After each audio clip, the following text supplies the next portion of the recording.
Naomi avait un parent de son mari. C'était un homme puissant et riche, de la famille d'Élimélec, qui se nommait Boaz.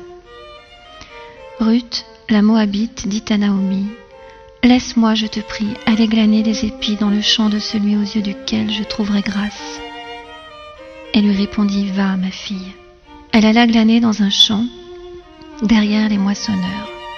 Et il se trouva par bonheur que la parcelle de terre appartenait à Boaz, qui était de la famille d'Élimélec. Et voici, Boaz vint de Bethléem, et il dit au moissonneur : « Que l'Éternel soit avec vous. » Ils lui répondirent : « Que l'Éternel te bénisse. » Et Boaz dit à son serviteur chargé de surveiller les moissonneurs : « À qui est cette jeune femme ?» Le serviteur chargé de surveiller les moissonneurs répondit : « C'est une jeune femme moabite qui est revenue avec Naomi du pays de Moab.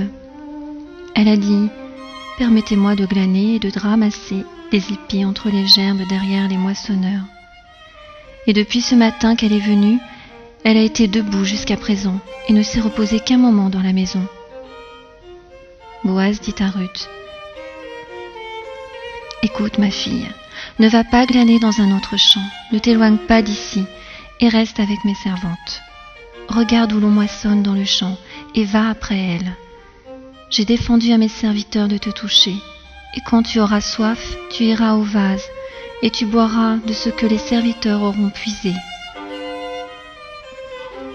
Alors elle tomba sur sa face et se prosterna contre terre, et elle lui dit : « Comment ai-je trouvé grâce à tes yeux pour que tu t'intéresses à moi qui suis une étrangère ?»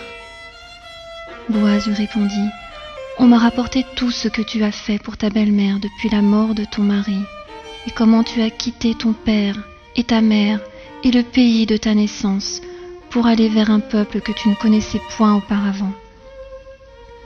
Que l'Éternel te rende ce que tu as fait, et que ta récompense soit entière de la part de l'Éternel, le Dieu d'Israël, sous les ailes duquel tu es venu te réfugier. » Et elle dit : « Oh, que je trouve grâce à tes yeux, mon Seigneur, car tu m'as consolée, et tu as parlé au cœur de ta servante.